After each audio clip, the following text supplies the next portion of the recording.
Fratelloni's Hardware and Garden Stores brings you Garage Logic Podcast number 1497. We would have taken cross-country skis to get here if we had to.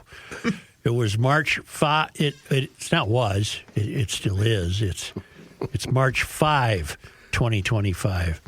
72 degrees on this day 25 years ago, and 14 below on this day in 1960. And on this day, on March 5th, I like to point these out when they show up.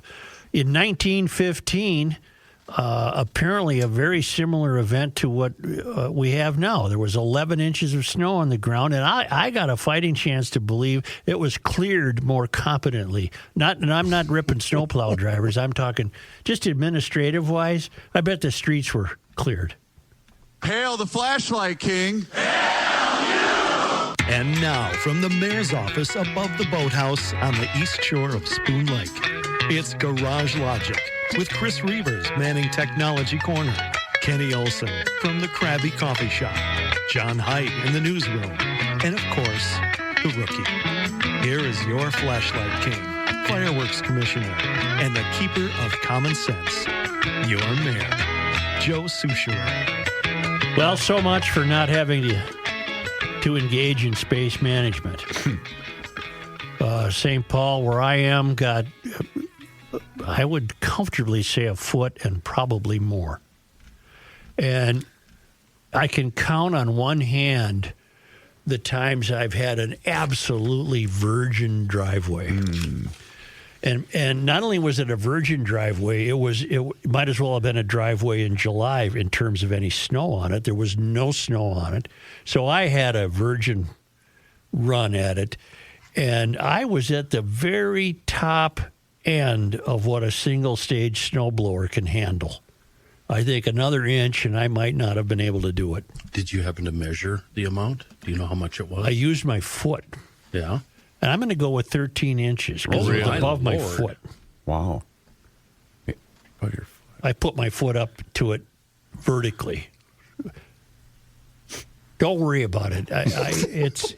We had a lot of snow. Okay. And then what I did, just because I'm a hell of a nice guy. Wait, hold on. Did you lay on the ground and kind of? Yeah, kind of. Yes, exactly. The top of my boot. Exactly.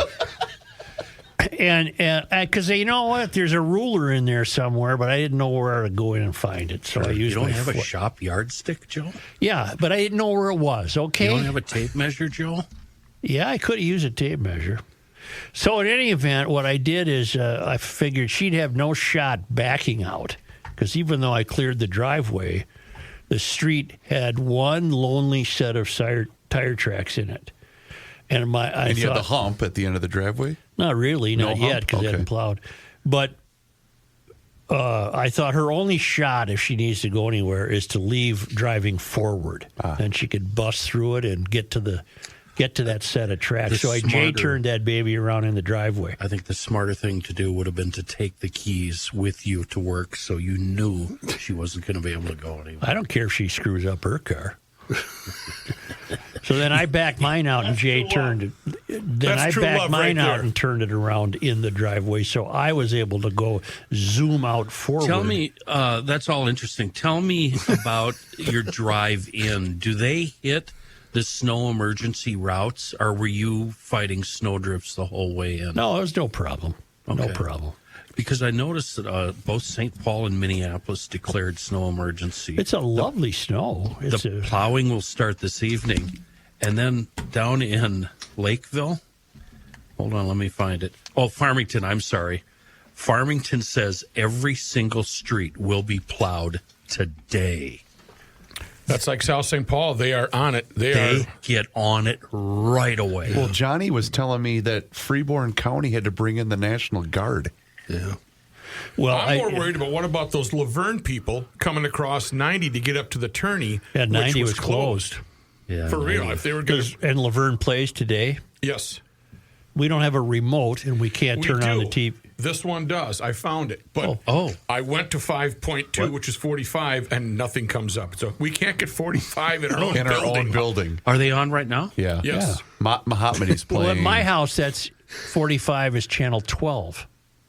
This one has the attorney. It has the right channel. This is breaking your rule today. I am. They're playing the Fish Eaters, St. Cloud Cathedral. The first game features my Zephyrs, Matamidi. Yeah, St. Cloud's up 1-0 right now. Really? In the beginning of the second period. St. Paul Cathedral up 1-0 in there isn't a St. Paul. Well, there is a St. Paul Cathedral, but I think you're thinking of St. Cloud Cathedral. Oh, yeah. Speaking of I can't hear you. I'm watching TV. You say something, dummy? I believe him. That always reminds me of one of my favorite sports talk memories, Rook, and when Royce and Such had asked you for the Matamidi roster, and you gave them one from 3 years previous. Only to be bettered by what is the current golf score. And I went to the Colombian tournament or Columbia. I don't recognize that. No, we want a master score. I don't recognize any of those guys. I don't think you have the right tournament. No offense to you, but I really hope Matamidi loses. And apologies to your whole family while I'm in. Why? Because I root for anybody that's out of the metro. No, doesn't matter who it is. Okay, well, I'm going to take Billy Stein's advice. Okay, I'm choosing a team to root for. Northern Lakes. What is Northern Lakes? It's Aiken, Pelican Rapids, Brainerd. I don't know. It's a bunch of schools. I think I had them doing well in my poll, my bracket. We do a family bracket. If you're listening to us from around the country or around the world, the state boys high school hockey tournament in Minnesota has retained its status as a major league event, even though they went to 2 classes years ago, which I still regret. But here's Bill Klein. I understand Stein. I'm sorry. I understand that you feel you have no hockey team to root for. May I suggest the Northern States Lightning, the little team that could, consisting of players from Aiken, Crosby, Ironton, Pequot Lakes, and Pine River Bacchus. They are fun to watch, and their leading scorer, Drew Paulbeck from Aiken, has scored over 60 goals this year. Yikes. Plus, they have a great goalie, Sam Suja is their goalie. So can anyone tell me when they play? Maybe they don't play till tonight. I do have that here. So I'm going with Steiner. I'm going with the Northern Lakes Club. I even like that term, Northern Lakes. Northern Lakes Club. Joe, for the people around the country listening, my nephews were here from Texas last year, and they didn't understand the interest I had in it either. And simply, it compares to high school football in Texas. It's the same sort of absolutely. passion. Absolutely. Northern Lakes plays the late game this evening. I'll be tuned in. They go up against East Grand Forks. Northern Lakes 19-8-1. East Grand Forks 13-13-2. I'm going with the Lakes. All right. I've told you this before, but I've earned my stripes as a hockey tournament veteran because there was a year, so this is going back to when they played it in the St. Paul Auditorium, that I stayed in a bathroom. Can't do that. Between sessions. It's not allowed. Didn't get caught, and then I was able to stay for the night session. And how in the did stall you, with your feet? How were you discreet? I did the Spider-Man thing on the stall when somebody came in. Yeah. Joe, was this 3 years ago? No. Long time ago. Long time ago. I have to get to this because if I was him, I'd be frightened. We have a wonderful note from Bert.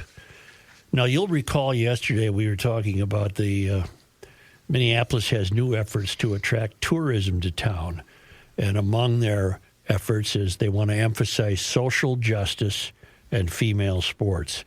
And we were teetering right on the edge of appropriateness with social justice, right? You could foghorn me if you want. But we were saying that it's inevitable that George Floyd Square, if in fact you are attempting to bring people to Minneapolis under the guise of social justice tourism, it's inevitable that 38th and Chicago would play a role because the whole George Floyd week in May of 2020 was heard around the world. Mm-hmm. Well, Bert said, this is uncanny. He sent me an email he wrote to us on March 14th, 2021. Oh, I bet his inbox is fun. March 14th, 2021. Okay. Hi, Joe. On March 13th, I took a little scooter trip over to Fred, fully ridiculous extortion district. Came in from the side and slowly tooled right on through. He's talking about 38th in Chicago. Last time I noted the malignant idleness. That's where the term came from. Malignant idleness. This time I found a reasonable amount of activity. The Just Turkey place seemed to be doing some business. This reminded me of the old SNL skit where the only viable business left in a dying shopping center was the Scotch tape store. Anyway, many of the people in the area almost gave off a tourist vibe.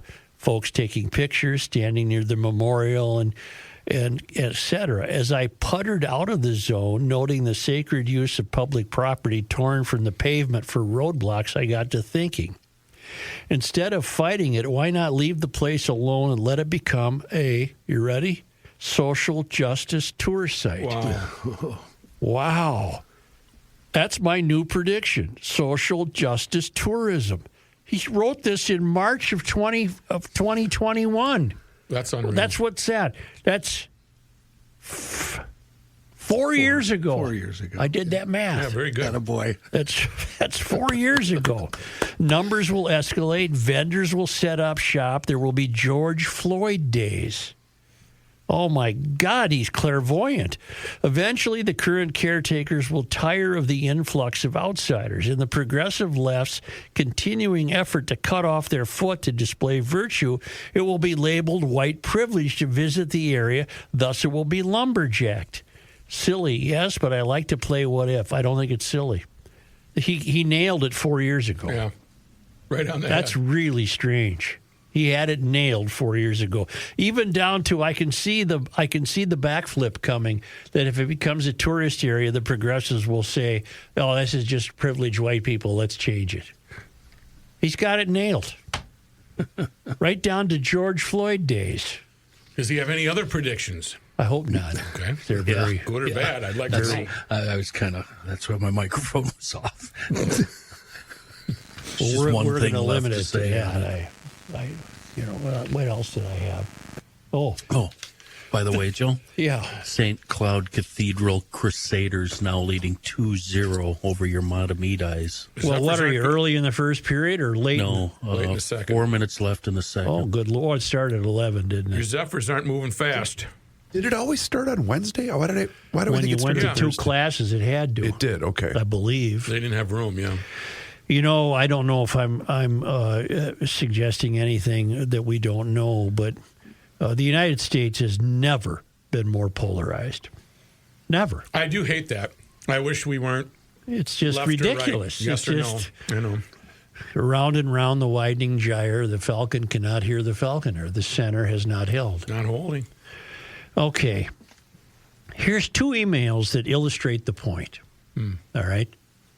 Both involving Trump and Zelensky. Okay. Oh, boy. All right. Call me now. This one's from Jerry Kloss. Since the awful shakedown of Ukraine President Zelensky, I have heard the moron Trump, his vice moron Vance, and others tell the media that they are angry that Zelensky didn't wear a tie. A tie, really? The guy's country is being torn apart by Trump's buddy Putin, and these doorknobs are griping because he didn't wear a tie. I think he and his country have more pressing things to deal with than wearing a tie to meet the biggest liar to ever hold office. Okay, that's one email. Noted. Noted. Now here's Rick McChesney. He's written this before. He's in Stillwater. Hello, Mayor. On Monday's podcast, you and my fellow dum-dums discussed the Oval Office dust-up between Trump and Zelensky. I think I can offer a couple of basic guidelines for understanding the situation. My own failed academy experience got me a degree in international relations with a focus on what used to be the Soviet bloc. Years ago, I traveled to Russia and got to live with 5 Russian families over the course of about 7 months. I'm sure there are GLers who know more about this stuff than I do, but probably not many. As an aside, I don't think we've heard from David Bliss lately. I bet he could offer some wisdom on this, too. David is our fellow who's back here now, but he's lived in Bulgaria. Here's what I think GLers ought to know. Number one, the history of Russia and all of Central Europe is messy. Those borders have changed constantly over the past 1,000 years. The various ethnic groups have lived and worked and fought together for centuries.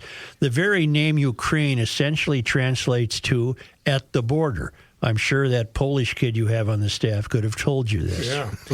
Number two, your typical Ruskie is a fellow with a serious case of wounded pride. Russians believe their country has always been at the top of human civilization. They expect to be granted respect and deference, and they absolutely believe that all former Soviet republics sit on Russian soil. They will never stop their efforts to regain control. 3, you and I can agree that Putin is a horrible human being, but to the extent he can restore Russian glory and empire, he is a hero to most Russians. The citizens of Russia will endure grave losses in exchange for the hope Putin offers. 4, the Cold War policy of containment was the brainchild of a genius named George Kennan. Kennan served as ambassador to the USSR and knew his subject well. Kennan recognized that the U.S. has no national interest going to war with Russia. After the breakup of the Soviet Union, Kennan vociferously criticized any efforts to expand NATO to include Ukraine. 5, to get to Zelensky and Trump. It seems to me that Trump lacks any coherent governing philosophy or ideology, but he is instinctive as hell. He has an uncanny knack for feeling where voters are on issues just like immigration and gender. I think that on the instinctive level, Trump senses that Ukraine isn't something Americans are willing to pay for in dollars or in blood. Zelensky walked into a buzzsaw with Trump. Trump was rude, uncharitable, and frankly, he and Vance sounded like Rodney Dangerfield complaining that they didn't get no respect. But Trump was right to tell Zelensky that Ukraine really doesn't have any good cards to play. And as much as it pains me to surrender anything to Putin, Trump is right to refuse any Ukrainian demand for security guarantees. To guarantee their security is to go to war with Russia, which be stupid. Just my opinion, man. Keep pushing back, Rick in Stillwater. Thank you. Rick was a little more, he thought through his email more than Jerry, but they represent the polarization. No, I think Rick represents the dying effort to remain a rational human being trapped in the middle.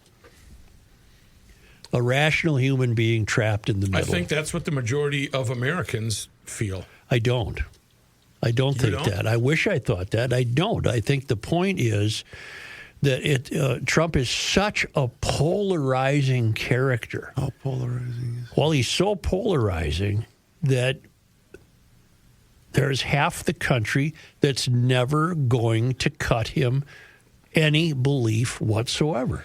Do you feel about anything? Do you feel Biden was the same way on the left?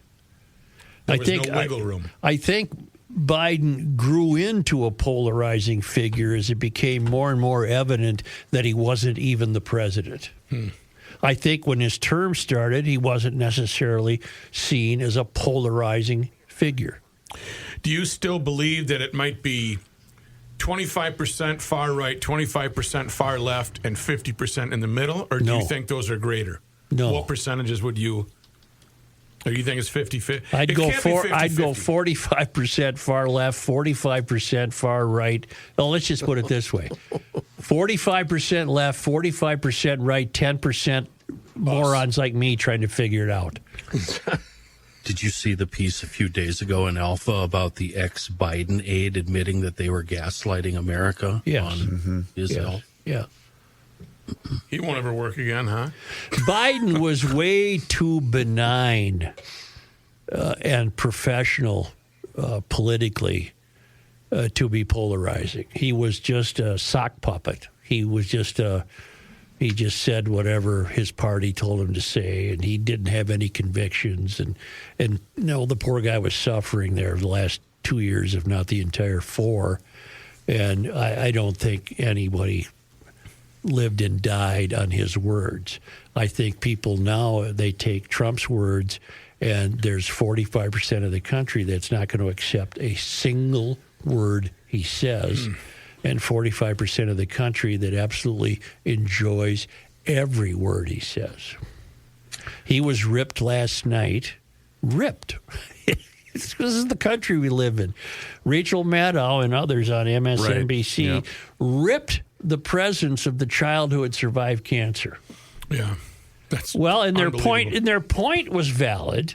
Their point was Trump had nothing to do with curing that kid. And in fact, then they went on to say Trump is canceling all cancer research in the country. I don't believe that. I don't either. I believe there will be cancer research.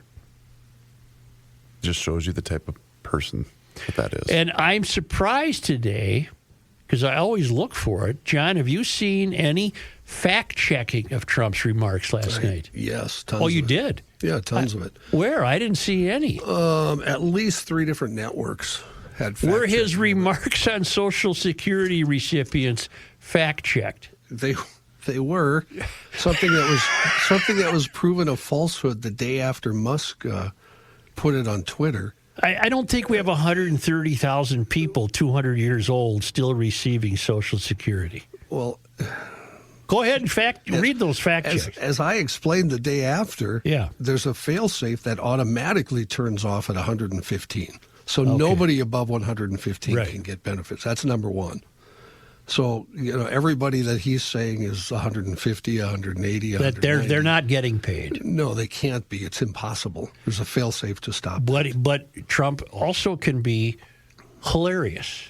And he used that as an example to turn to Kennedy in the audience and say, we're a hell of a lot healthier country than we thought. Anyway, that's where the country is. It's just cut right down the middle. Yeah. It just now you might not think a GLer of the week would factor into me talking about Precision Door, but you'll recall our very recent GLer of the week was Lisa Perez. And she notes, I was recently awarded the honor of being the GLer of the week. Thank you very much for the highlight of my week. The day I received the email was the day we had to put our dog down. So the honor gave me a boost to a tough day. Well, that's a tough way to start, huh? Yeah, it is. Your dog ain't worth some syrup, but that's the way, you know. Okay. Well, you know what I mean. I mean, it's tough. She had a tough day. Right. Yeah. But how about a beer? But how about a beer? How about a beer? We got no room at the inn, but how about a beer? All right. The week got even better when my tenant texted to say our garage door had an issue. That was at 7:33 a.m. I love the precision there, 7:33 a.m. Yeah. I reached out to Precision Garage Door a little after 8 a.m. I was given an arrival window of 9 to 11. Chuck arrived, diagnosed the door as a complete rusted mess, which he could get working, but not as good as a long-term solution. We decided to replace the entire assembly as well as install a new opener. By 11:30, he called to say everything was done. I headed over to see the new door and opener all working seamlessly. He reviewed all the instructions and warranties. I did inquire if there was a GLer of the week discount. He didn't think so, but he did call to verify. Sadly, there was not a discount, but they gave me a lifetime warranty on the door instead of the usual 3-year. Yesterday, I arrived home after a long day to a wonderful box of Master's maple syrup and seasonings. Love the show. Thanks for the laughs, Lisa. That's Precision Door, man. They get it done. Mm-hmm. They get it done, and they get it done quickly and correctly. Put this number into your telephone contacts. You need a garage door guy. It's Precision Door, 612-263-6985. Or go online, check out the new doors and the free door opener. They got models of new doors for every budget. Precision Door MN, one word, precisiondoormn.com. I just read a story on China posing the biggest military threat and cyber threat to the United States. And I read it knowing the exact political lead of the article, thanks to Ground News. Ground News is everything I have been seeking for years. It has all the news I'm looking for, from the right, the left, and everything in between. And I can read and compare stories like I did on China and know exactly what the other side is talking about and thinking. I was then able to read a similar story on the same topic from a news outlet I trusted more, thanks to Ground News. Ground News will even show me a biased distribution on the topic. This way I know exactly how much coverage a topic is getting or not getting and exactly who it came from. Perhaps the best part, I now know more about the other side than ever before because I can see it all in one place. Ground News has quickly become the only way I want to get my news. Here's how you can join. Go to groundnews.com/garage for a better way to stay informed. Subscribe for 40% off unlimited access to worldwide coverage at groundnews.com/garage. Reavers here once again for my guy, Mr. Money Talk, Josh Arnold. Does thinking about retirement make you uncomfortable? Well, sometimes the anxiety from wondering if you've saved enough can be overwhelming. But what if I told you that you could ease those tensions in just 48 minutes? Well, Mr. Money Talk is going to be able to sit down with you and get you on the right track for your financial future. Josh has navigated it all when it comes to uncertain market and economic conditions, and he'll always provide straight talk, never sugar-coated advice on how to reach the finish line with your retirement goals. Don't let your financial worries give you an ulcer or keep you from calling Josh right now. His 48-minute, no-obligation consultation could be just what you need to feel better about your future. Call Josh today at 952-925-5608 and set up your free 48-minute, no-obligation consultation. That's 952-925-5608. Investment services offered by Josh Arnold Investment Consultant LLC, a security investment advisor. Past performance is no guarantee of future results. All investments involve risk. All comments and opinions are Josh Arnold's and do not constitute investment advice. Chris Reavers is a paid endorser. Latte Schmate. Here's Joe Souchere. It's coming. It's a week from tomorrow. I'm talking about the 2025 Northwest Sports Show. Coming back to the Minneapolis Convention Center. Starts next Thursday, the 13th, runs all the way through the weekend until the 16th. Now, this is our chance to find the newest, the latest and greatest in fishing and outdoor gear. Boats, RVs, travel, power sports, and everything that is fun related. It's the best time to try and buy and then save a whole bunch of Joe. I meant dough, Joe. Hey. The reason I'm thinking Joe and dough is because there's a brand new RV area this year, so you can see the latest and greatest in buying an RV, parking it in your son's driveway, and moving in until the conditions at home have calmed down. Then he can take me to this grocery store. I'll get the giant bag of dog food.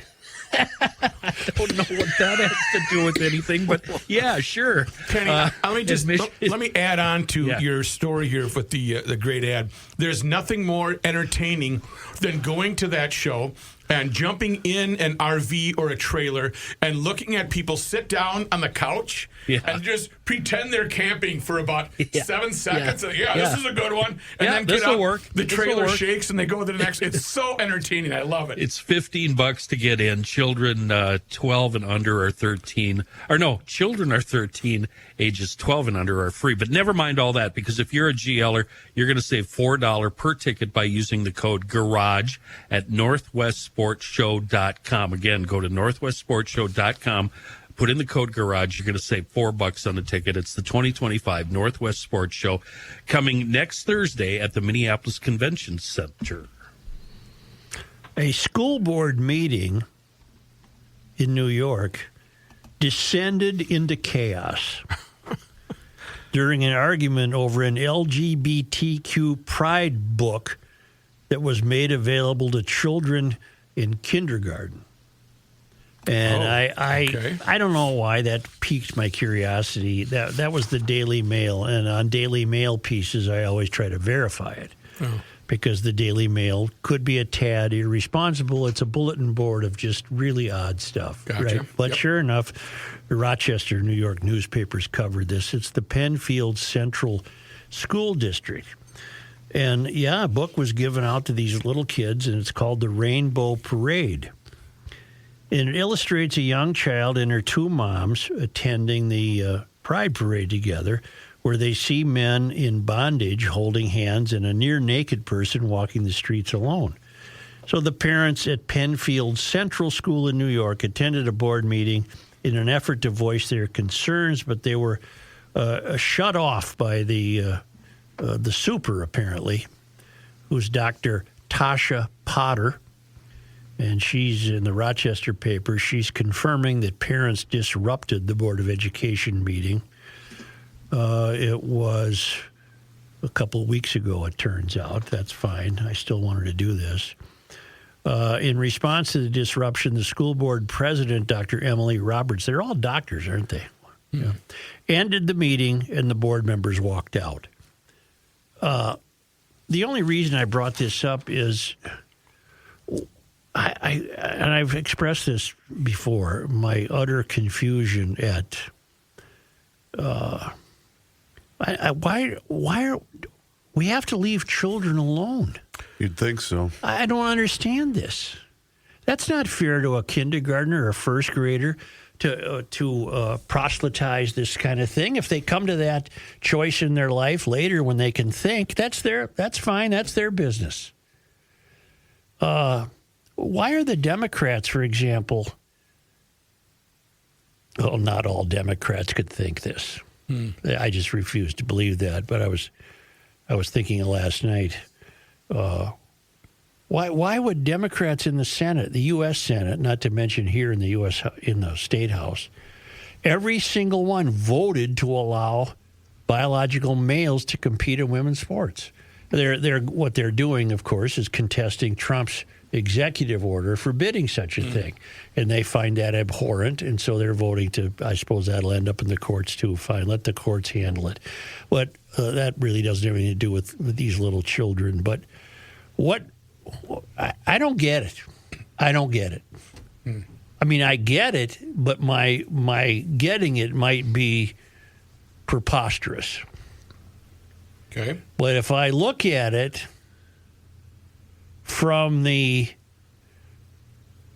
if I look at this through the lens of the mystery, I can come up with an answer why adults are more than flirting with tampering with the lives of children.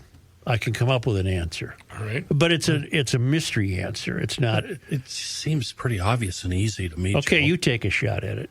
Well, they're just brainwashing them early. Yep. Start early. Okay, Their but I'm minds looking are for easily manipulated. Yeah, but I'm looking for why. Why would you do that to a child? How do you pick up on little Jimmy's vibes Control. that he wants to? You guys, It's indoctrinating them early. 100%. For what reasons? I'm still focused. I'm looking right through my microscope into the mystery. Why would you do that? So you're firmly on the left. Yeah, you're on the team. It's the same thing with the failed academy logic that Kenny's saying. It's the exact same thing. It's control. Okay, I'll take my shot at it. Control and all that might be a byproduct of what I think's happening. I think the mystery in its deepest recesses has at its heart the desire to undo everything we see as conventional. Going back again to the founding of the country, which was inherently flawed through the lens of the mystery, because it was just a bunch of white guys. And Mysterians don't think they got it right. And Mysterians further believe that there's been a male dominance in Western culture, and that it has been injurious to many people in terms of feeling oppressed by a male dominance in culture, which is also called patriarchy. And through the lens of the mystery, Mysterians at their deepest recesses, not all Mysterians, but most of them, are attempting to eradicate even the idea that such a thing as patriarchy could exist, that there should be no such thing as a male, much less male superiority. I guess they'd say there's such a thing as a male, but where they would draw the line is that males should not have made the rules, males should not have made the laws, males should not have been the founding fathers, males should not have created the laws and the courts. That these are all go start your own frickin' country. These are all feelings that are predisposed to fomenting the mystery. That we're going to destroy this idea of Western civilization because it has become way too dependent on the idea of males playing too prominent a role. So it doesn't strike it. To me, that's the reason an adult straight from the failed academy would go become a kindergarten teacher in Penfield School District in New York and think nothing of planting the seed into a little kid that they can be whatever they want. They don't have to, which to me is what's injurious about it is they're taking their maker out of it. They're saying that humans should be in control of who they are and what they want to be, and it has nothing to do with how you were born. And therefore, Jimmy, we think you can become a girl if you want. Well, Jimmy doesn't know he doesn't know how to tie his shoes, right, much less know what gender he wants to be. And I don't think this is happening a lot. I don't think you go to school every morning and come home as a different person, but it's happening. It's happening, and it's been a recent thing. This wasn't happening 10 years ago. I think it is. I think it is younger than 10 years. Yeah. Yes, I think this is a younger phenomenon than being 10 years old. That's just one chapter in fighting what they think is a white supremacy culture. Mm-hmm. That's just one spoke in the wheel. I think what you're saying is absolutely true, but it's outward and overt and open, and they brag about it. Well, somebody's got to get to them to keep their hands off children. I'm not saying this is happening with great frequency.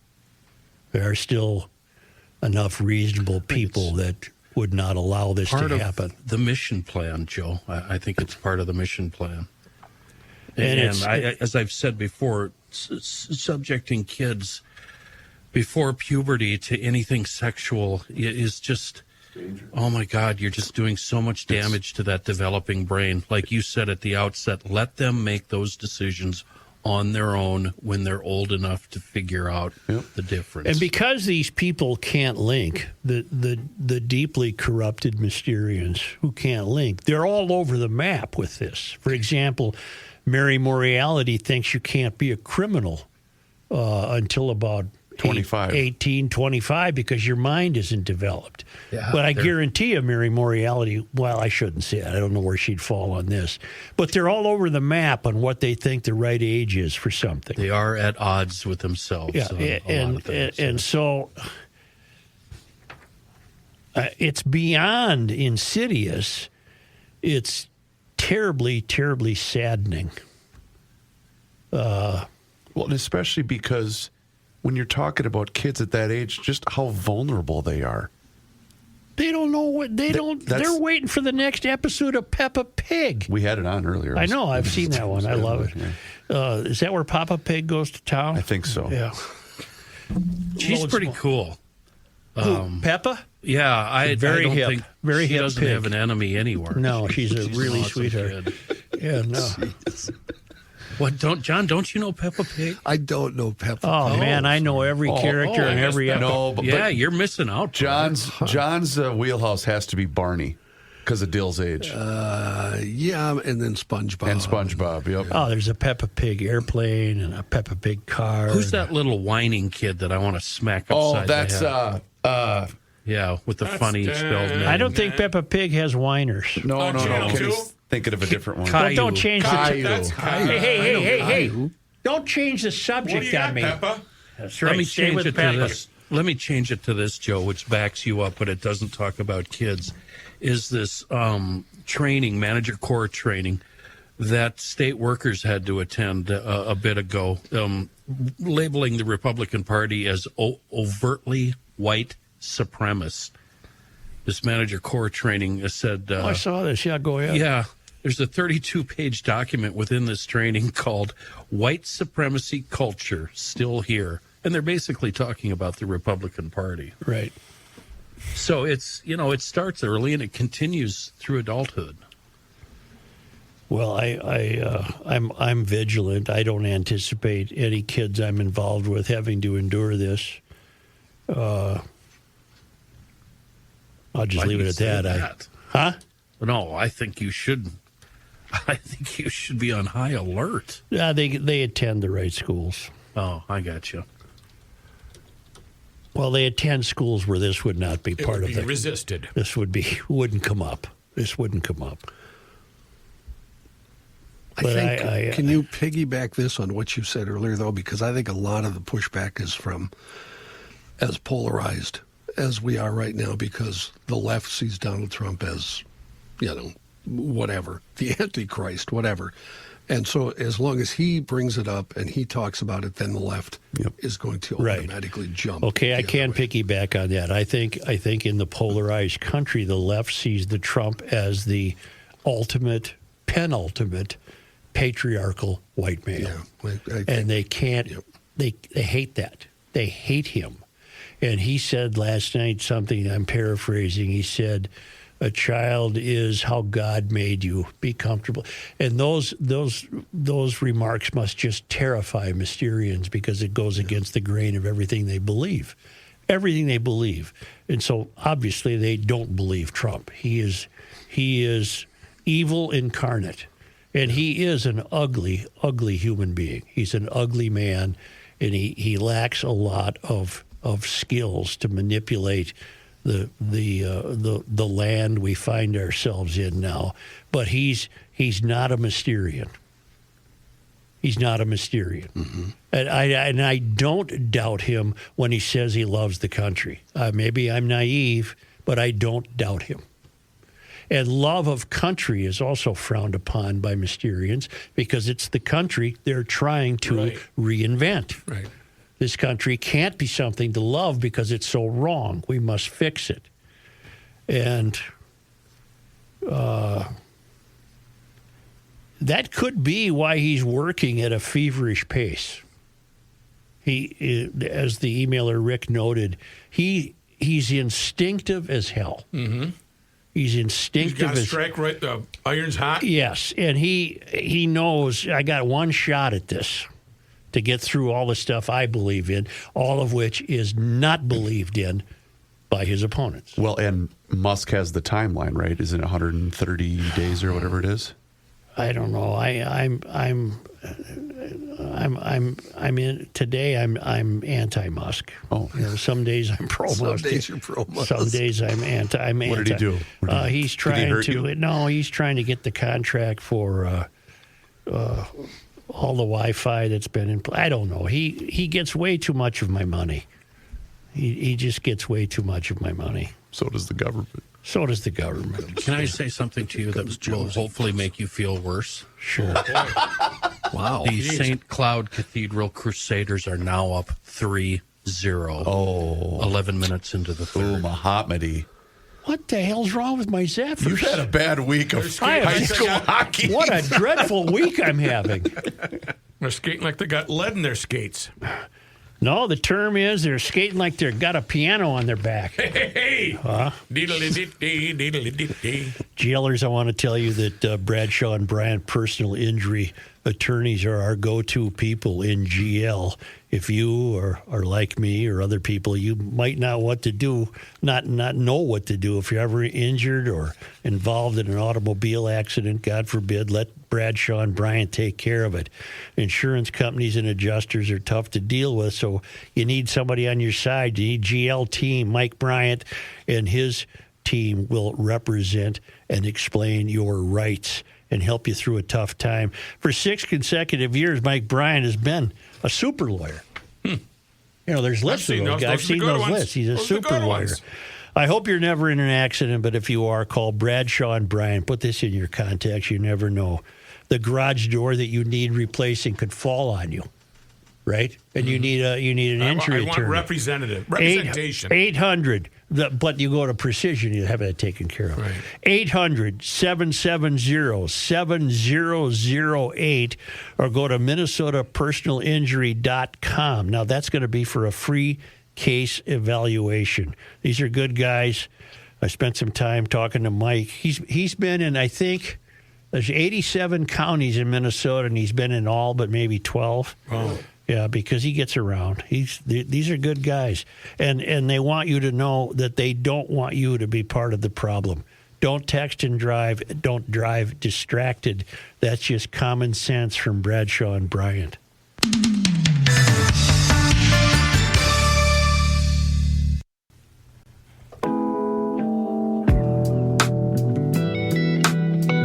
The Earth is not your mother. The Joe Souchere Show. G. Eller Bryce knows what's up. He sent me an email. Hey, Kenny, since this past July, I've been adding seafoam to all of my engines, primarily my Silverado daily driver and my 65 Bel Air. Got a lot of questions about that Bel Air, Bryce. Four-door. What's the engine? What's the color? A lot of questions. Didn't you have a 65? Yeah, but it wasn't a Bel Air. The Impala. It was the Impala 283. There's been a noticeable difference in both, according to Bryce. They start easier. They run better. When I put the Bel Air in storage for the winter this past fall, I made sure to put in a healthy dose. He's also been putting extra cans of seafoam in his daily during these cold spells, and they have definitely helped.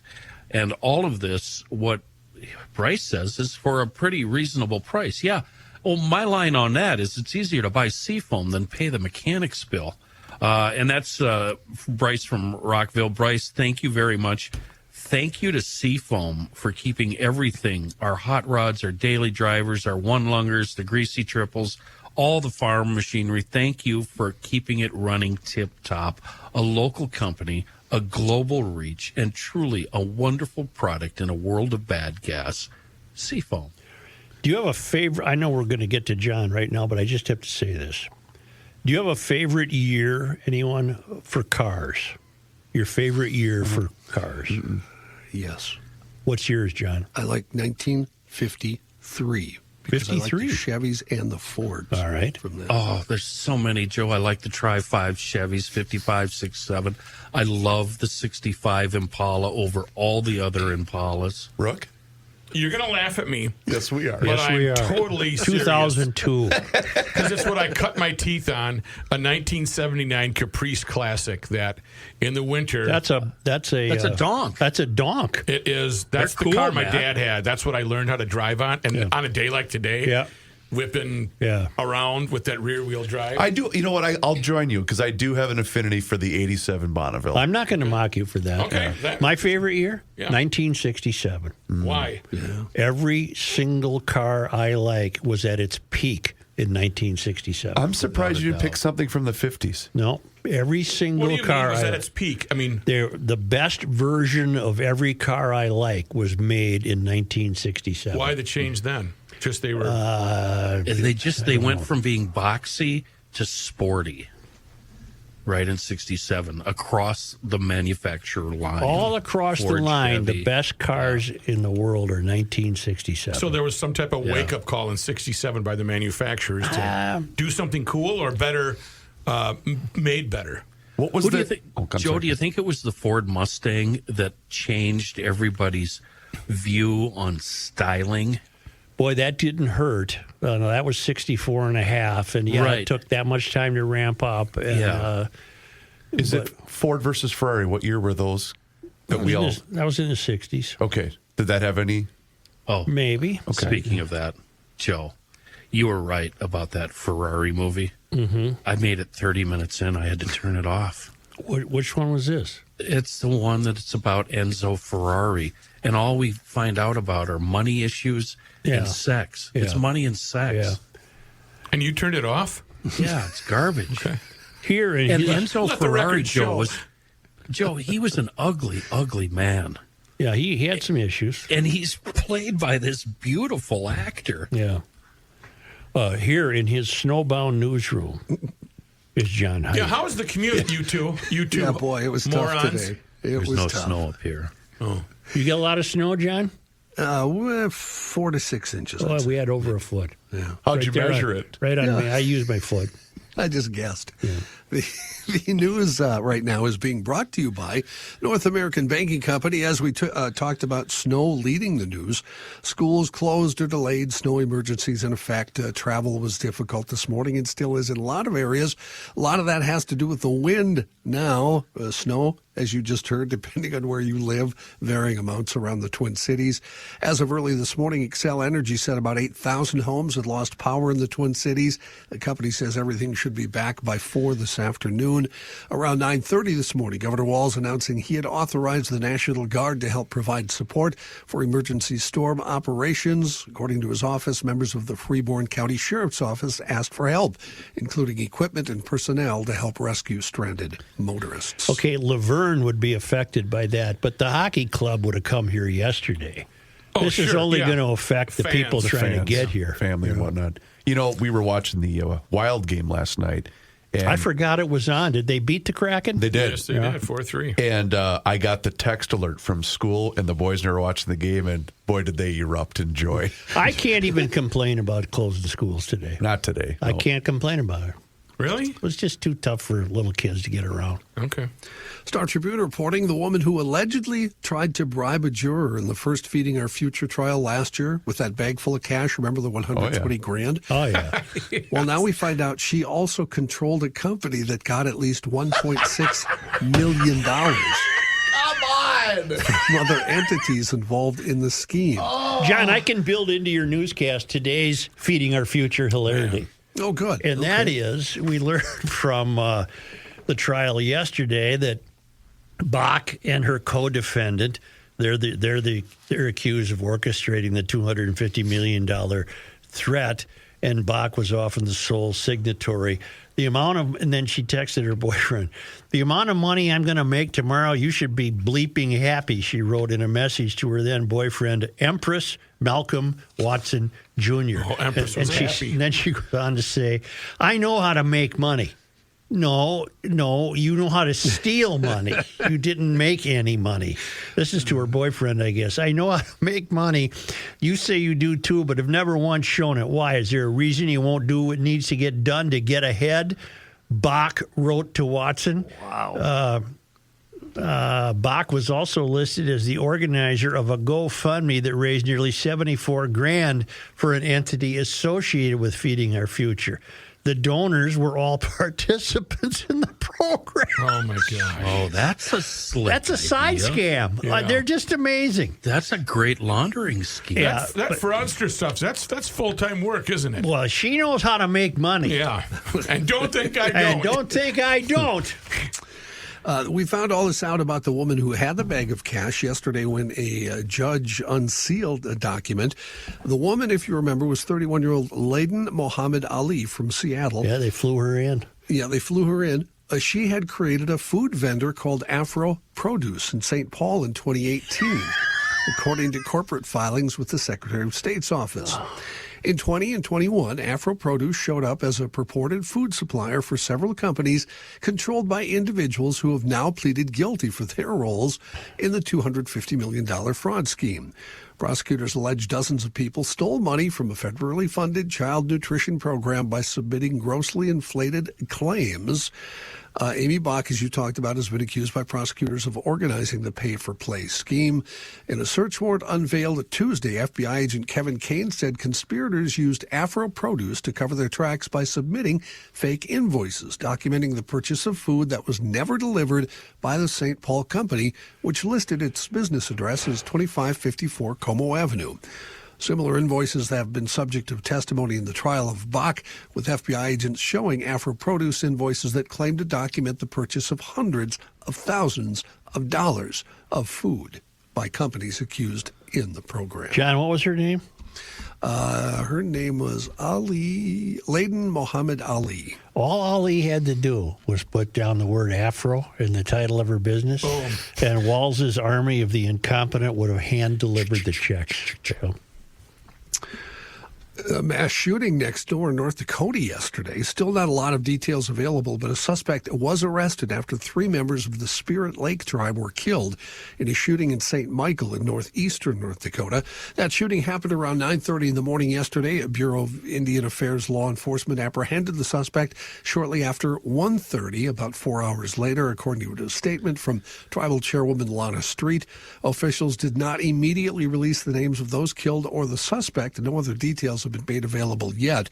It did cause a shelter-in-place order to be issued to all residents within the reservation's boundaries, including the cities of St. Michael, Fort Totten, Crow Hill, and Wood Lake. After the shooting was later lifted, and all tribal employees were granted administrative leave. Grief counseling being offered to any tribal residents and tribal members. They are encouraged to prioritize, according to a statement, their mental health and well-being during this difficult time. Remember the other day I told you I'd love to live in that part of Mexico where the butterflies gather in the winter? Yep. I'm having second thoughts. Oh, because 9 college students, body parts of 9 college students were just found on the side of the road in Mexico. Apparently they might have crossed the wrong person in a cartel situation. Oh, boy. All 9 of them were chopped up. What area? What city? Southern Mexico. Oh, boy. You don't want to go to southern Mexico. I'm not going to Mexico. No. Dominicans got some nice speeches. Thank you. Yep. If you'd like to read some fine cartel fiction, Don Winslow. Oh, Don Winslow's the best. Trio of books about it that are wonderful. Well, thank God he's still alive for what he revealed. Update to a story we talked about last year. Remember this? St. Cloud inventor Felicity John Peterson had a replica of the space shuttle moved from Florida to Minnesota, had plans to use it as part of a museum. Well, now it's been learned apparently Peterson no longer owns the replica, and it's been taken over by a new nonprofit, and where this shuttle will now end up is not known. Cassie Miles is with the Future Great River Children's Museum in downtown St. Cloud, and she said, I haven't heard anything about the next steps or where it might ultimately settle. I'm excited to see where the space shuttle ends up, though. How do you move a shuttle? I have thoughts slowly, about I have thoughts about this. It came there in pieces, Chris. Remember when we talked about it and they had to assemble it there? It was about a year and a half ago. Well, here's the problem. Ding ding. They want a space shuttle. They got a fake one. It's a replica, yeah. Yeah, it's It's not even the real deal. What's the point? What's the museum? Built to scale? What's the museum in Chicago that has the submarine? But it's a real submarine. You can go in and it's real. It ain't ding ding. Okay. Is it made out of Not wood? like you at Disney, where Right. this like one the really spruce works. goose? No, this what's the famous? It's downtown Chicago Museum. Yeah, of it's right on the water. History Museum. Well, they got a real submarine in there. This space shuttle up in St. Cloud, might as well be an ice house. It's Navy, is it on Navy Pier? No, Chicago History Museum? probably. That's what it looks like. Yeah. Your Crusaders, your Matamidi Zephyrs lost to the Crusaders. Oh. And 3-0. 3-0. Post game, they are all in a circle. Why of are you some giving it away when there's 25 seconds left in the broadcast? Both teams, Rook, or sort? Yeah, it's, I wonder why. Did somebody I don't know. die? I'm not sure, but I think it's nice. Yeah. And the St. Croix Crusader coach has got the ashes today. There's no St. Croix Crusader. I'm sorry, St. Cloud Crusaders. All right. We've called them 3 different names Yeah. so far. Now that we're very It's confused up by St. about Cloud, right? everything, They're up by St. Cloud. why don't we take a break here and hear from Mr. Reavers? Thank you, Johnny. I got a great message from Earl saying, Reavers, thank you very much for the recommendation of North American Banking Company. My wife and I were doing some debt consolidation, and they were wonderful to work with. Well, thank you, Earl. I appreciate the email, and I appreciate you supporting an advertiser here of Garage Logic. And North American Banking Company, they are the absolute best. Just like Earl did, you can go in any one of their 6 Twin Cities locations to be served. Roseville, 50th and France, Hastings, Woodbury, Shoreview, and Maple Grove. And you can do what Earl did. Maybe you're looking for some debt consolidation. They'll be able to help you out. Maybe you're looking to buy a home, finance a new home renovation project, or maybe get that new car like Joe was talking about that you've been thinking about. North American Banking Company is going to be able to help you out. They offer the same online and mobile banking options as the other banks, but you're going to get the unparalleled service of a community bank. No word on Earl's dog, Joe. I can find out if his dog is okay. All right. Sorry. You completely lost me there. You mentioned the one person that emailed you about Precision saying that they lost their dog. No. Oh, that's right. That's Lisa Perez. Yeah. Right. Yeah. Sorry. NABankco.com. That's the website, locally owned and operated, which means loan decisions are made right here in the Twin Cities. They are not sent out of state. So this is going to help you business owners solve problems quickly and expand your business with confidence. Once again, check them out online today. It's NABankco.com to learn more. North American Banking Company, member FDIC, is an equal housing lender.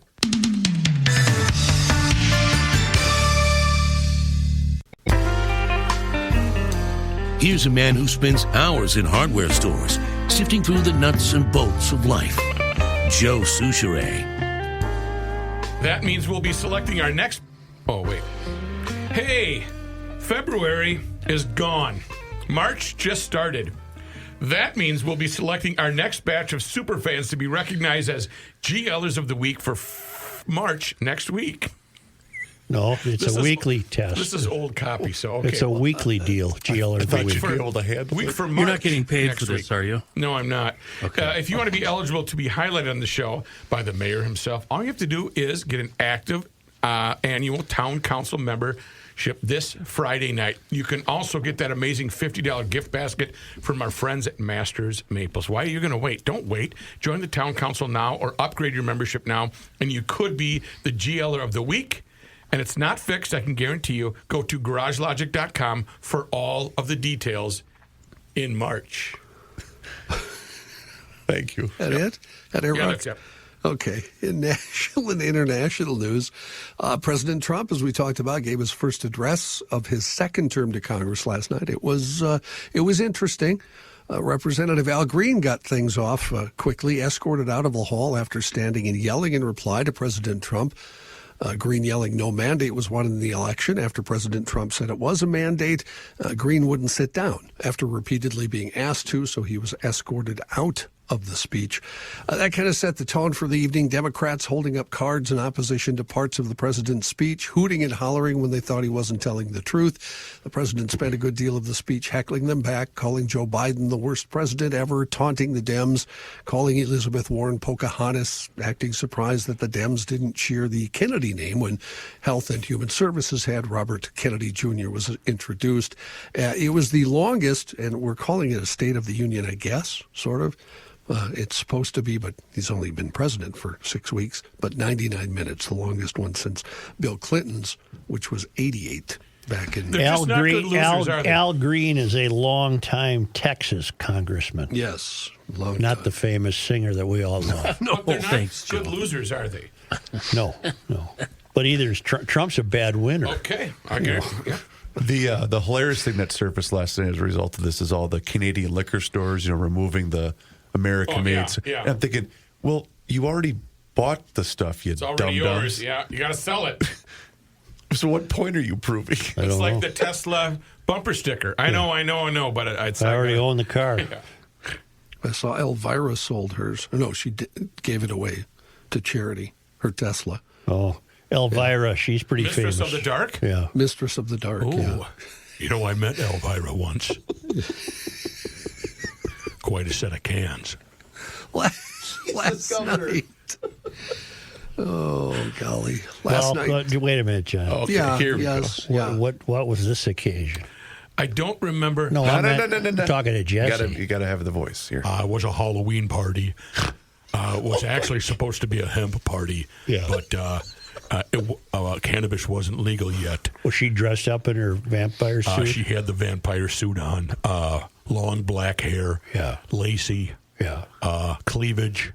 Yeah. And she came up to me and asked me if I wanted some punch. And I was kind of thirsty, so I said, "Yeah, I'll take a punch." And then she smacked me right in the gut. Yeah, get it? Yeah, I do. That's Thank like you. a double meaning. That sounds like the beginning of a joke. I was at a Halloween party with Jesse Ventura and Elvira. And Elvira and the Three Stooges showed up. They All right, need a little thank routine. you. Thank you. Yeah. You know, hello, Thank you, hello. John. In other news, sorry. Sorry, John. In other news, the Supreme Court this morning rejecting President Trump's emergency request to freeze $2 billion in foreign aid as part of his efforts to slash government spending. The court's brief order was unsigned, which is typical when the justices act on emergency applications. It said only that the trial judge who had ordered the government to resume payment should clarify what obligations the government must fulfill. The ruling is one of the court's first moves in response to the flurry of litigation filed in response to President Trump's efforts to reshape government. The vote 5-4, with Chief Justice John Roberts Jr. and Justice Amy Coney Barrett joining the 3 liberal members to form a majority. Yesterday, the Supreme Court heard arguments in a $10 billion lawsuit filed by Mexico against U.S. gun manufacturers, alleging they're complicit in supplying firearms to drug cartels. The lawsuit says 70 to 90% of guns recovered in Mexico originate from the U.S. The justices appeared skeptical of Mexico's claims. They'll decide whether to dismiss an appeals court ruling that allowed Mexico to sue the companies. The Trump administration apparently backing off a little bit from some of the tariff plans. This morning, Secretary of Commerce Howard Lutnick said there might be carve-outs coming to the 25% tariffs placed on Canada and Mexico. In the interview with Bloomberg Television this morning, Lutnick said Trump would update his tariff plans with an afternoon announcement, possibly sparing sectors like autos from the import taxes. More info on the measles outbreak in the U.S. So far, it's hit 9 states, the biggest outbreak in West Texas, where a total number of people diagnosed with measles grew to 146 on Friday. 20% of the reported cases have required hospitalization, according to the CDC. Most who have been infected are children. Robert F. Kennedy Jr., the U.S. Health Secretary, has caused some alarm among pediatricians, vaccine experts, and lawmakers with an opinion piece this week that focused on vitamin A and nutrition as a treatment for measles and not necessarily vaccinations. John, part of your news. This is from our mole. Let me interrupt you with breaking news. Sure. A bill for an act relating to arts and cultural heritage appropriating money for Somali Museum of Minnesota. $1 million in fiscal year 2026 and $1 million in fiscal year 2027 are appropriated from the Arts and Cultural Heritage Fund to the Commissioner of Administration for a grant to the Somali Museum of Minnesota for the Heritage Arts and Cultural Vitality programs to provide classes, exhibits, and presentations, semicolon, for outreach about the Somali community and heritage in Minnesota, semicolon, to increase hours of operation, semicolon, and to provide free and reduced free programming for schools and community events. The author is Representative Samak Kab Hussein, DFL District 65A. You already got $250 million of fraudulent money. You want $2 million more for a Somali museum. Yeah, you got to. What the hell would go in it? The fraud wing. Yeah, you'd have the. I think maybe some of the notes from Amy Bach. Like the timeline. The timeline. Yeah. Somali fraud here, autism, daycare. Wonder if they'd have an instructional video wing where you could sit down with your family and watch a 20-minute how-to video. Yeah, some classroom Ought to work. be a better, right. This used to be a hell of a state. I can give you an update, actually, on that last story I read. It just is coming across. The Trump administration now says it will pause tariffs on cars coming into the U.S. from Canada and Mexico. They will do that for 1 month. So the other stuff will still have tariffs. So are we going month to month then? We're choosing and picking? Well, does he think it'll only take a month for car companies to promise to build new plants in the United States? That's a big deal for them to commit to that. Does this seem like a good idea? De-extinction company Colossal Biosciences genetically engineered a shaggy, light brown mouse with fat deposits as part of its effort to revive the extinct woolly mammoth. The experiment published No, is my answer. I'm It does not against sound a this. I good appreciate idea. somebody answering. I want it. My answer is no. I wouldn't mind seeing a woolly mammoth walk. Well, then around you're here. wrong. The experiment, published in a paper not yet peer-reviewed, shows the company's ability to edit multiple genes in an attempt to achieve a single expressed trait. Didn't any of these people watch Jurassic Park? Exactly. See how that turned out? Yeah. Didn't turn out well, did it? No. Scientists focused on mouse genes related to hair expression with links to the mammoth's genome. Each mouse received different combinations of edits, but some saw up to 8 genes edited using 3 distinct techniques. In most cases, the gene was edited to shut off its typical expression, as with the hair-regulating gene FGF5, which allowed the fur to grow long. Colossal, the company, currently valued at $10 billion, was founded in 2021 by entrepreneur Ben Lamb and geneticist George Church. They want to develop a method to recreate extinct species, including the mammoth, dodo, and Tasmanian tigers. Well, here's what I would do if I were them. Limit that to a surefire hair growth treatment for humans. Forget about recreating some prehistoric beast. But you've proven that you can grow hair with this genome, so why don't you make that available to humans? Okay. Why don't they just talk to our own local woolly mammoth that we have on the show here? I'm thank you for throwing it to me. What the world needs is an asteroid to wipe out all life and give us about 1,000 years of winter so the globe can start over. None of us deserve to be living on this earth right now. Wow. The whole planet needs to go. F calling for the an planet. asteroid. That's my new campaign slogan. F this planet. And all of you Should be our asswipes T-shirt on it. at the fair. F this planet. Yeah. I had as long as you said that, Kenny, last night a friend of mine from North Dakota, I thought this was very dark, but yours might be darker. He sent me a text in the middle of the speech that said, I hate to say this, but if we could continue to have our government, wouldn't it be better if this whole building just blew up and we started over? Oh. I thought that was a little dark. You know what? I would accept that. That's not an option. Along with all the state capitals at the same time. So you're really starting over. You want complete eradication. About 1,000 years of winter where life is just not there, not plant life, no amoebas, nothing. I want the oceans to freeze right down to the floor. Let's start over. What's that 70s video game where you got the long bombs coming in and you have to stop them? Asteroids. No, it's not asteroids. There's bombers and you have little John, are you done? castles. I have one more I should get in. Let's do it. I got to rein in that. Yeah. Just for Joe, the highly anticipated UFO documentary, The Age of Disclosure, has its world premiere at South by Southwest Film Festival Sunday. Oh. And filmmaker Dan Farah is finally ready to talk about his years-long secretive efforts to make the most credible nonfiction movie ever about the topic. I'll be. What makes The Age of Disclosure stand out among the thousands of previous UFO film and TV documentary efforts over the last several decades is that Farah only included on-record interviews with current and former senior members of the U.S. government, military, and intelligence community with direct knowledge of unidentified anomalous phenomena, or UAPs. The result is a look at a subject that's being taken far more seriously in recent years as high-level officials make statements, release videos, hold hearings, and take legislative action. Just a matter of time. Why don't we take a time out here?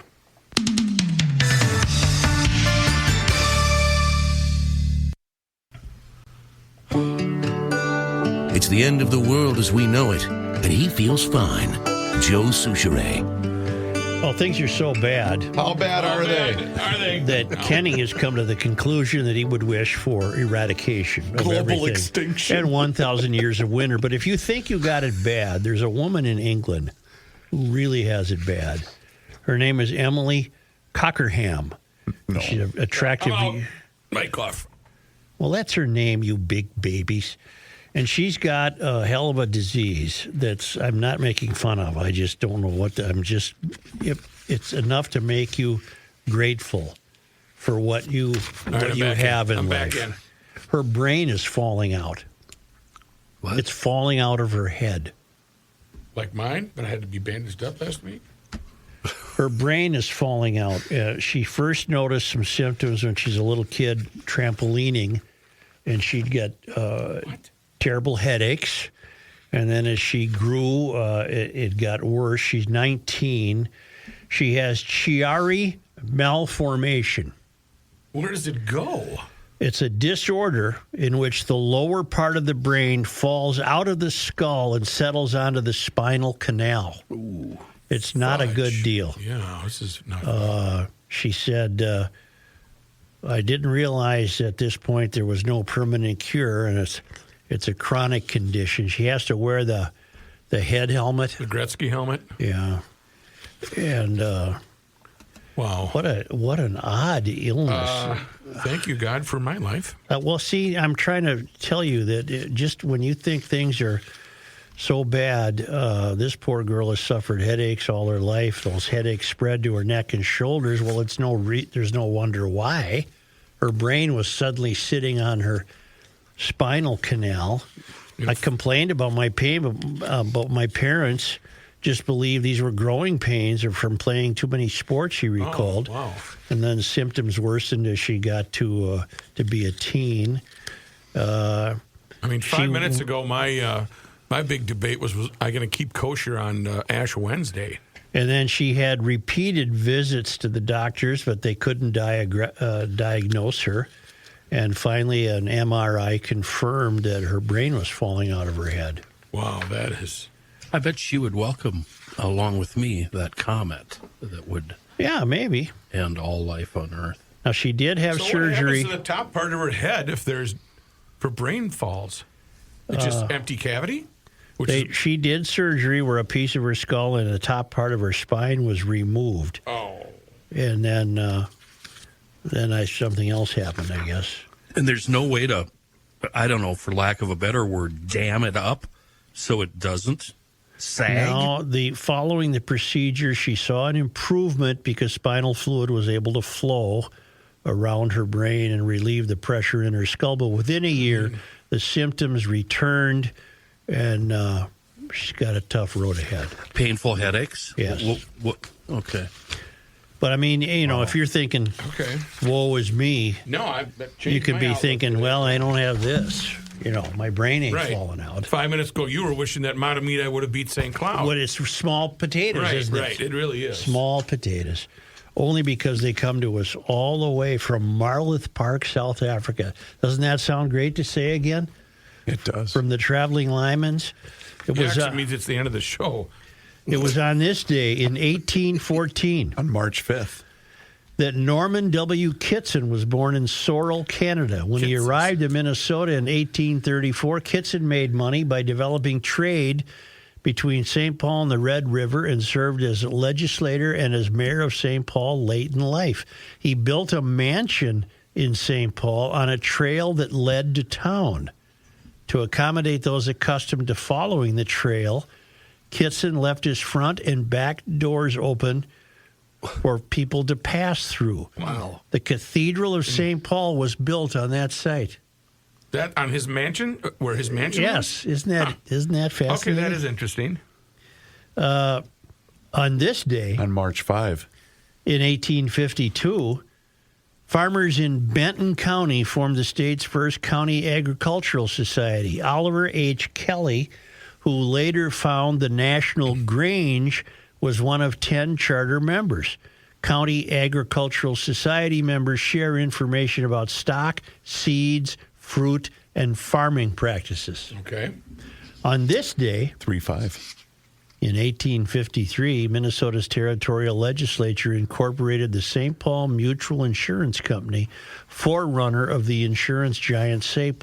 Paul Companies, the state's oldest business corporation.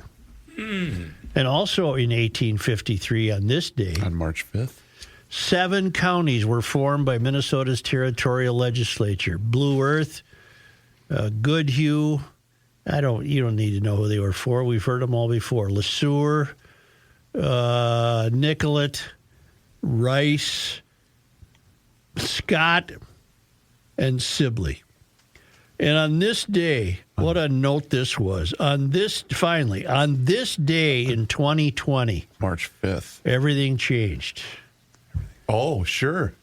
The first confirmed case of COVID-19 virus was found in Minnesota. You remember where? No. Carver County.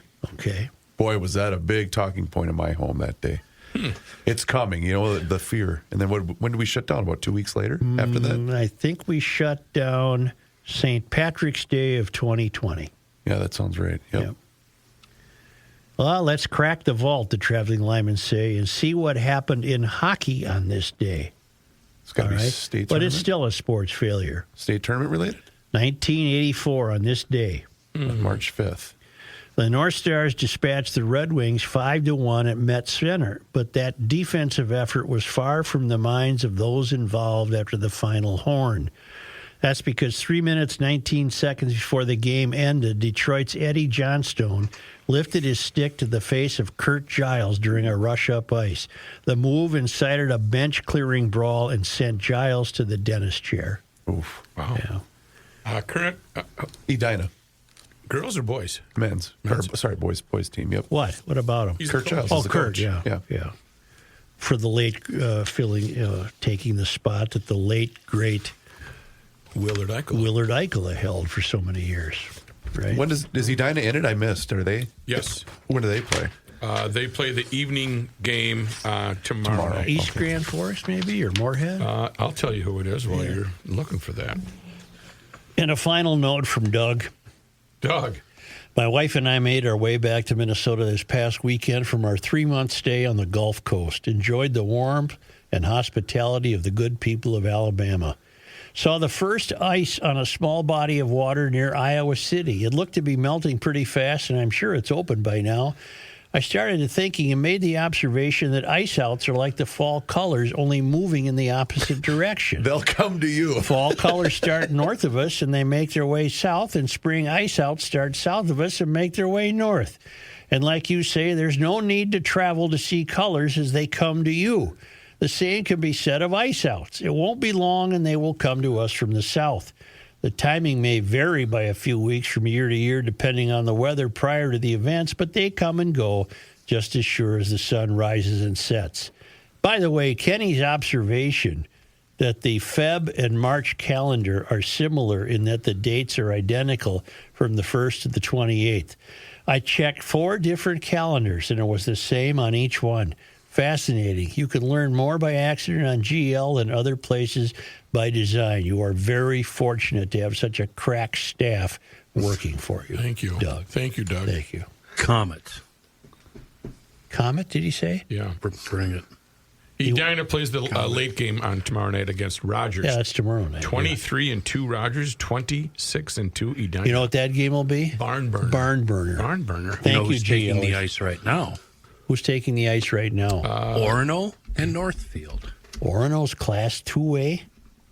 No, this is Class A only. I mean, Class A. They're a giant white privilege high school. Not a good hockey club this year. 15-10-3. Class 1A, and Northfield will win this contest. They're 22-4-2. Northfield? I can't cheer for hated Northfield. I just can't do it. Hibbing. We're going to watch Hibbing later this evening. I like the Hibbing Blue. The Hibbings are going to win. What's their name? Laverne. Hibbing, the Blue Jackets. The Blue Jackets, yeah. And Laverne. The Laverne and Shirley's. Pat said that is revolutionary that there's hockey in Laverne. They didn't even know what hockey was when he was a lad in Fulda. It was a concept. It was a concept. It wasn't even in Slayton. Laverne's got a bad nickname, though. What are they? The Shirleys. That's not funny. That really proves isn't. It really my isn't. statement. See, that's where you add it here. I got nothing left. No, you got to stop before that happens, Matthew. God almighty, it's just terrible. But that proves, Laverne having a team proves that every kid from Minnesota knows how to skate. Yep. Just such a tough. No, it's terrible. And Lenny and Squiggy come out. Hello. It's not Matt. No. Squiggy. Shush. You've got to love Squiggy. Some guy and this. Nickname Squiggy. Take him off the air. Comet, take me home. Hi. You should hit subscribe on the Garage Logic YouTube channel there, Shirley. And why would you? On that YouTube channel, you can watch Rookie Annoyed Joe every day at noon. Yes! Dang it. Every single day. Every day. And then you can also see behind-the-scenes footage, full segments. It's all there for you. Just smash that like button on the Garage Logic YouTube channel. And also follow us along on all of our social media channels, which includes Facebook, X, Instagram. And you can sign up right now for, the Daily Logician. It's an email. It comes right to your inbox each and every single day. And it includes the most recent episode of the podcast. Even more than 2 minutes like you got yesterday. Well, we got that fixed. got fixed. This is bonus today. House money, Chuck. Time once again that we check in with our guy, Mr. Money Talk. Josh Arnold is with us once again right here in Garage Logic, and now is the time for you to do the same. So do not delay. Do exactly what I did and pick up that phone and dial 952-925-5608. That number once again is 952-925-5608. When you call that number, you're going to get Josh, and he is there for you for that free 48-minute financial consultation with absolutely zero obligation. And he will always give you the straight talk. He will never give you the sugar-coated advice. And he is on the line with us once again here in Garage Logic. And Josh, I know you wanted to touch on shoes, but the mayor today brought up an interesting question about Trump's speech last night and how that had an effect on the marketplace. Well, let's we'll start with the president. The market initially on today was up just a little bit after his speech, and when I say up just a little bit, there's still much. I'm not going to say confusion, but there's an awful lot of discernment on the impact and possible effect of tariffs. Right now, the Federal Reserve is of the belief, as are many investment strategists and analysts, that the tariffs are going to have a negative impact on the economy and a negative impact on inflation, causing inflation to go up, which will depress bond prices and raise interest rates. And that, on a macro level, is a negative for stocks overall, and particularly a negative to technology stocks. And you can see the effect on the market on any pronouncement that comes out of the administration, or maybe it's not out of the administration, it's out of the president's mouth, because he is one of the most transparent presidents, and also most available to the media on just about any subject. But when it comes to anything related to tariffs, the market, if it's a positive announcement on the tariffs, as in today, they're going to delay putting tariffs on automobiles. Well, that helped to give the market a little bit of a boost, and it definitely gave a boost to General Motors, Stellantis, and Ford. So, while a lot of the tariff talk may be geared for negotiation, a lot of it may or may not happen, or may happen a lot differently. I'm of the opinion the market really has got to more wait and see where these tariffs actually end up. I did by chance talk today with a client, and we discussed the impact of tariffs, particularly with our northern neighbor. She happened to run a small store, that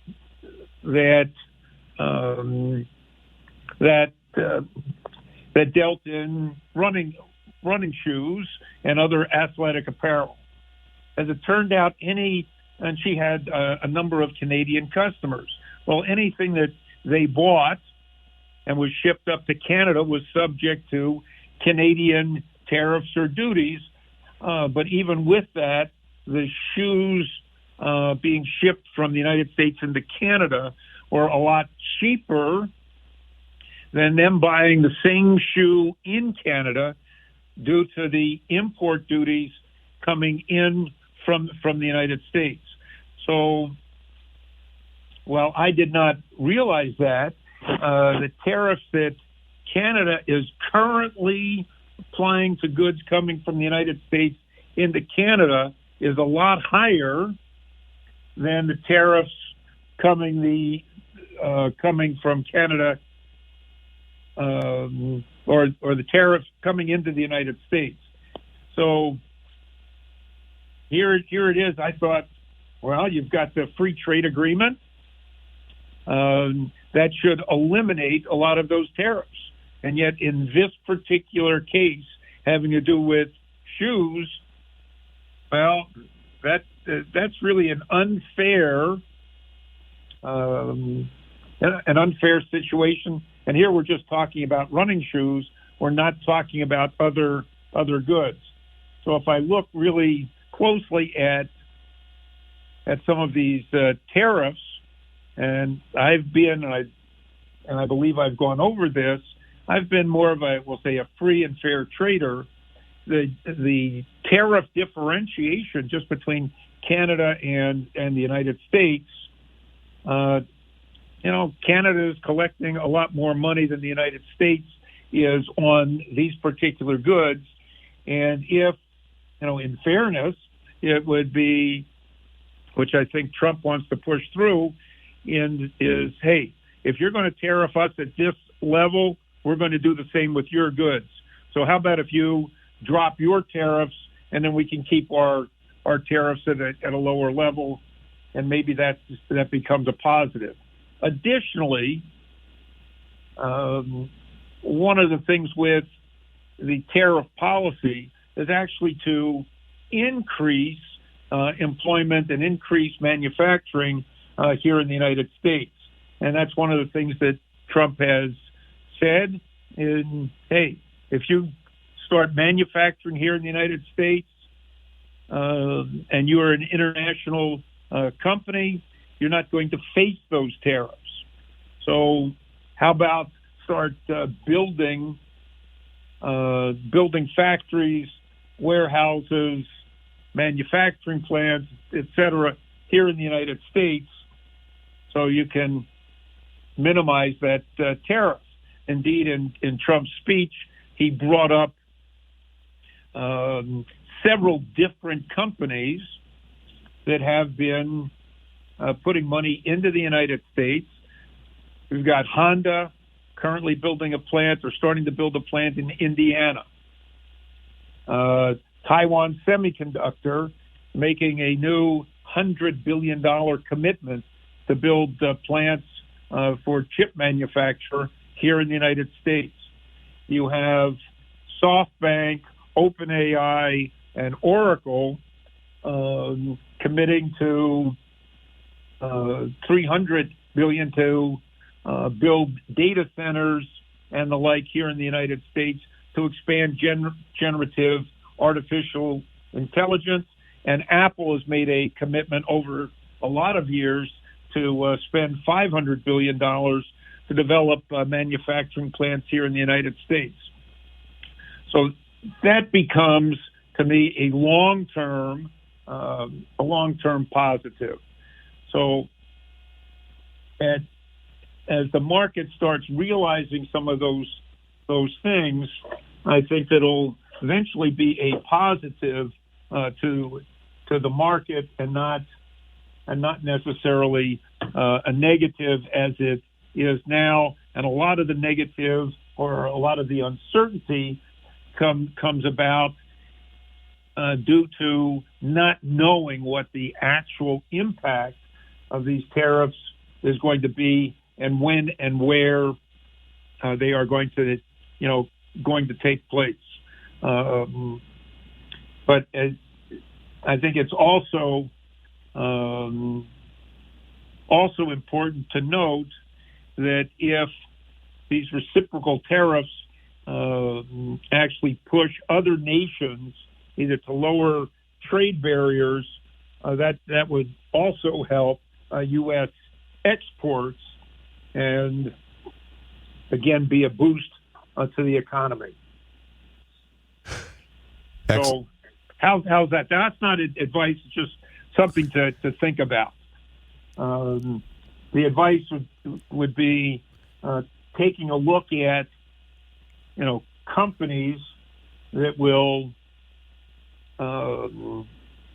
stand to benefit on a longer term basis from this, and or won't be necessarily hurt by the tariffs.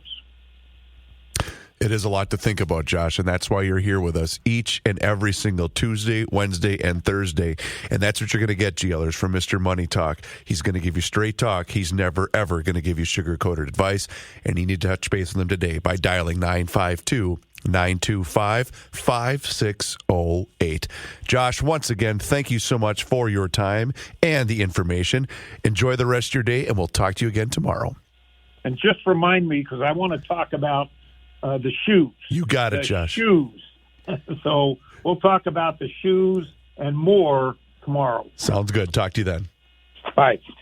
Investment services offered by Josh Arnold Investment Consultant LLC, a security investment advisor. Past performance is no guarantee of future results. All investments involve risk. All comments and opinions are Josh Arnold's and do not constitute investment advice. Chris Reavers is a paid endorser.